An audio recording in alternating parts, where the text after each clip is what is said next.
What's good, y'all? It's the Demouchets REACT, and we're back with another video. Who we got today, C? Today we're back with another American reaction. Yes, So sir. excited about this video. If you're new to us And we're new to you, make sure you scroll down, hit that subscribe button, and turn on the post notification bell because we're on the road to 200K.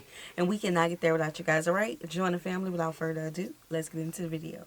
Anyway, one of the things I find remarkable about living where I do in Amsterdam is that my climate impact is smaller than it's been just about anywhere else I've lived, without me really having to do anything special. It just happens that way by default.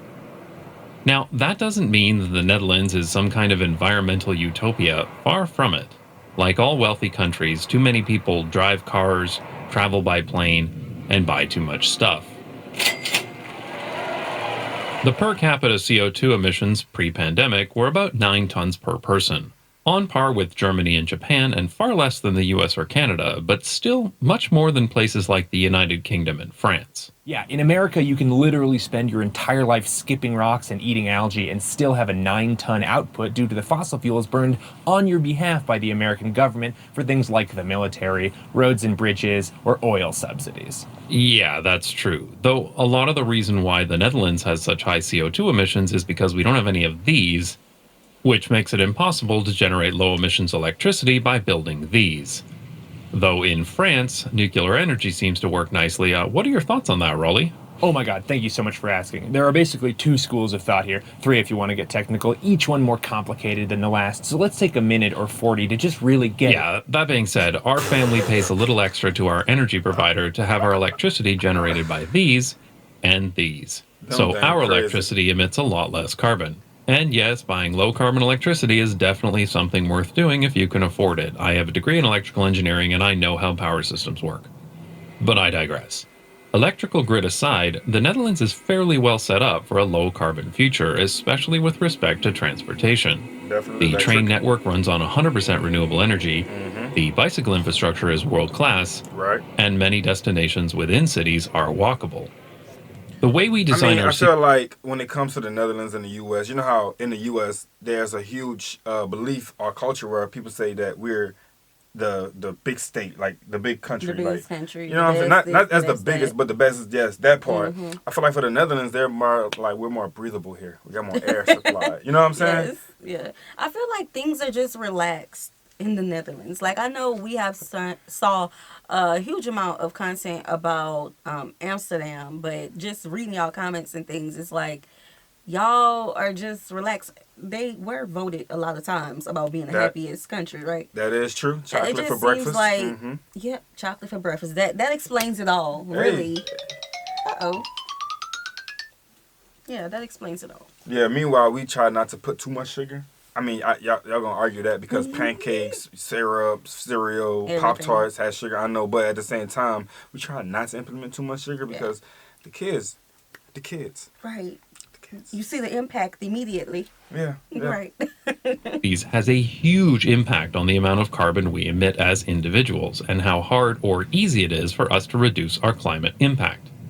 As effective of an anti-urban living campaign as the Sex and the City movies were, it's estimated that by 2050, 68% of the world's population will live in urban areas. So it's really important that we make the easy decision, the right decision for the climate when designing those areas. Exactly, which is why city design is so important for tackling climate change.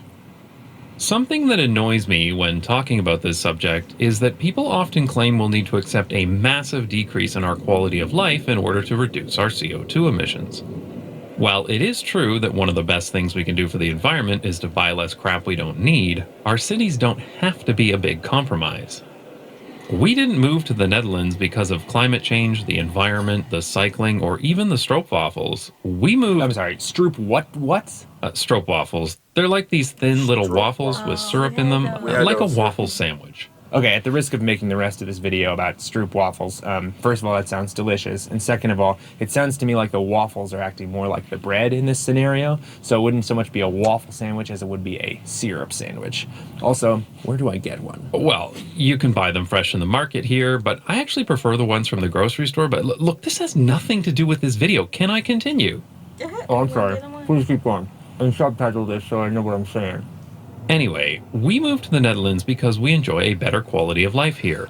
The city is lively and interesting, yet it remains a great place to raise independent children. We never feel unsafe on the roads, and we have the freedom to travel however we want. And it's fantastic to have everything we need within a short walk or bicycle ride of our house. Which a lot of people say. Plus, I don't need to waste my life away sitting in traffic like I used to. Better for the climate and my sanity. Yeah, that's one thing we definitely deal with, which is terrible traffic jams. I'm talking like you would sit, you would sit in traffic for about 30 minutes if it's really bad. And we got trains that's passing too if you're by the track. So yeah, I could see the difference between that and being way understandable about how the bikes is just smooth sailing back and forth compared to traffic jams. Yeah. This is gonna be a journey. Y'all know how I feel. I'm not even going to say it in this video. Y'all know how I feel. It's going to be a journey, but the more and more I learn about the Netherlands and Amsterdam, I know other places in the Netherlands, they're going to be like, hold on, we got other places. The more I learn about it, the more I actually see the footage of the people, it really do seems peaceful. Yeah. It does. Now, you know, we travel we are always together with our children. Facts. And we do a lot of things, so we're going to have to get one of those bikes that carry the whole family. Yeah, all seats. Yeah. All seats required. So for you, it wouldn't be necessarily a transition. It was just like something that you can just have an enjoyment for. Yeah, enjoyment. But you always stick with the car. Oh, I'm a stick That's with what my I'm car. saying. So it wouldn't have been a transition. So I wouldn't move to Amsterdam. We're not considering moving. Yeah, but I wouldn't but, move you know, to Amsterdam. I would move to, the countryside. I just feel like it's more neighboring. You know what I'm saying? It is. Here, you're the one that's attended. You can't see no one passing by you. Just the luxury of the vehicle. I like that though. That is a benefit. Don't look at but me here, this is more of car. like everybody is like eye contact, so. Yeah, okay. So y'all know in the United States we greet each other a lot, and I know we get some flack about that because people say y'all ask how we're doing, but y'all really don't want to know how we're doing. We actually do in this house. We really do. Yeah. You know, we like to talk to people. Facts. But do y'all speak to people? Like what are y'all normal greetings? Like, I don't know, because everybody's on the bike, so, somebody come on side you. Do you ask how the weather is? Is it a ding ding, keep going, wave? Yeah. You know what I'm saying? No, you still got to do hand signals when you're turning. Do they do that? Do they? Oh, I bet it's even more advanced there. Probably. We got to get into it. Yeah. So our quality of life went up substantially, while our climate impact went down, which I think is pretty remarkable. Weird. It's almost as if building thousands of square miles of unwalkable suburbs around a handful of big box stores is actually not a great place for kids. You shady. Or adults.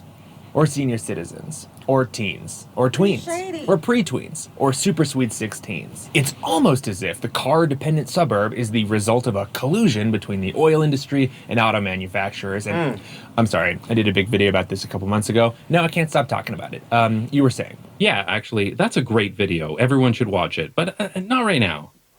Okay, anyway. I sometimes wonder just how much more environmentally damaging my life would be if I stayed in my hometown of fake London, a pretty typical car-infested suburban city in North America. So let's consider that for a moment. First, there's an outdated cultural assumption in Canada that in order to raise a family properly, you need a single-family home. But that comes with it a lot of environmental issues that aren't often talked about. Okay. The single-family home. Now, we may not have listen. I just compromised on the car. I just did it. But now you're trying to take the homes away? He said they outdated. Listen, I'm a stick in my outdated single-family home. Yeah. That's one thing I'm not compromising on. Okay. The houses is like, that's a huge different culture between. It's a culture shock at that. How our houses is and how it is in the Netherlands. Because we saw in the last one, the guy was living with his mom and she lived on the 3rd floor. He lived on the 2nd. Yeah. And then the staircases was like mad slim. Like it's just it different. was very slim. Meanwhile, I was just massive. It's wide. Yeah. Spacious. Right. Closets. Walk-in. That's one thing I'm not compromising on. Nope. Yeah, I think I'm with you. I'm not. I don't want to hear nobody talking and fussing and stumping and kids running. The only kids I want to hear running around is my kids. Yeah. Invented it in America, but we make up for that fact by building them on every square inch of available land. After all, that's what the American people collectively want, isn't it? Asks question dramatically. Yeah. Well, not exactly. I mean, some people like these houses, of course, but the bigger issue is that it's illegal to build almost anything else. The modern Euclidean zoning rules that are endemic throughout the US and Canada make it very hard for developers to build anything other than a single-family home, or possibly a large condo building, but almost nothing in between. This is known as the missing middle problem, which I've talked about before. So, in this hypothetical world where I never left my hometown, I'd inevitably be living in a single-family home. Now, heating a detached home is a problem. Every side is exposed to the elements, so there's a lot of ways for heat to escape. And let's just dust off a report from the Center for Clean Air Policy. The approximate energy use of a single-family detached home is over twice that of a unit in a multifamily unit. Listen, hold up. Let me tell you Yes, something so right about- now. Let me tell you something. Okay, so we are in the process of the next phase of our life, right? We downsized and moved into an apartment. While the electricity bill is higher. It is. Higher. It is. I feel like all payments are higher. Sometimes I feel like, did we get the neighbor's bill? Exactly. Like, The whole building? Did we get the whole building or something? Because Listen. wow, is it like? And so I do agree. Yes, you can get more heat to get out and the air can circulate a little better in the home like that. But with us, we just know how to move. Like we have the windows that can be open. We don't leave the lights on 24 hours. We got the vents that's always being filtered out and changed, so you can Unplug everything. unplug stuff. You know what I'm saying? Like open the door. It's just things you can do like that. Let the wind blow. Yes. Yes, sir. Twice the energy consumption of the house we have here in Amsterdam. Those same zoning rules also include things like minimum lot coverage sizes, floor area ratios, front setbacks, etc., which just means that every single-family home is not just self-contained, it's also far apart from everything else. Minimum parking requirements, for Some people example, like that. would require Some my people like that. hypothetical house in fake London to have off-street parking, probably for at least 2 vehicles, and that would likely be a necessity, as it would be almost inevitable that both my wife and I would need to own cars in order to get to work. There's one guy, I think it was a guy who came in the comic session, and he was like, so for us, we just ride our bikes to the store, or we can walk there because everything is so close. But for you guys, it takes an hour to get to your grocery store. No, it don't. Like, You whoa, know, where'd you get that? You get like, the numbers from? Especially our area that we live in is like a newer area, and they are building a store every 2 months. That's crazy. We can go to about 4 stores within 5 minutes of our home. Mm-hmm. Well, I did express about 10 minutes on the average for most people. They just probably got like drive about 10 minutes. Yeah, It- like at people the in the most, country areas. In the country, no, they really got probably push It, about it 15. depends. Yeah, like it's not that long. Like But on the average, people doing about 5 to 10 minutes. right, and that may have been true like a couple years ago, but now like we literally have stores popping up every single where. But like I said, most people are going to just order their stuff. Oh yeah, now That's their benefit. Yeah. So they can move No. out there and just have someone just... Because you got to look at how society is thriving and growing. These companies are putting trucks behind their businesses. Yeah. So they can just push it out on wheels. right. And the people who are living on the countryside, they know that they want to live on the countryside. Yeah, they like that type stuff. I can guarantee you that I would not be riding a bicycle if I lived somewhere like this. And our eldest son, who currently cycles himself to school, would need to be driven each day, and depending on where we lived, he might even need his own car to get to high school when he turns 16. Also, here in the Netherlands, we often take vacations throughout Europe by electric train, whereas in my hometown, we would always need to fly or drive to travel anywhere. Okay, hold on a second. Cars aren't all bad. Okay, they're perfect for doing donuts in one of the many thousands of parking lots we have in America. pretty In dope. fact, for every That's car nice. we put on the street, we end up paving 4 cars worth of parking lot. So the more cars we have, the more parking lots we have. It's the perfect system. Anyway, what a lot of these problems boil down to is bad land use. Instead of using land wisely, many cities in North America, including my hometown, don't think twice about paving agricultural land to build housing, even as prime downtown land sits empty as surface parking lots. Hey, sorry, I know you're ripping through some fire stats right now, but I happen to have a chart that shows a correlation between transport energy and population density, showing that cities with the highest density use the least amount of transportation energy per capita. I honestly don't even think you need it because it's, currently showing right now and people are looking at it if they're watching this video, but if you want it, it's all yours. Oh, I'm glad you brought that. Yeah, leave it up. On this chart, Amsterdam is here. My hometown was not included in this study, but it would be somewhere here. Hold on a second, because when some people hear dense area, they just think that place where all the bad stuff from Law and Order happens. Aren't dense areas just sort of smelly concrete prisons where people get murdered to death by the boatload? Well, frankly, no. And if your city is designed properly, you can have a relatively high density without the city feeling like a concrete jungle. One thing that's really remarkable about a compact, walkable city like Amsterdam is that while I live a short bicycle ride from the city center, if I cycle in the opposite direction, I can literally be next to farm animals in less than 20 minutes. Okay, I am genuinely jealous, because you never know when you're going to need to be near a cow fast. Exactly. I'm glad you understand. That's Because crazy. while Amsterdam is part of the Randstad, a urban area of over 8 million people, it's not car-dependent sprawl, so there's still lots of farmland, floodplains, and nature left in between. Which is really nice. Better for the climate and my sanity.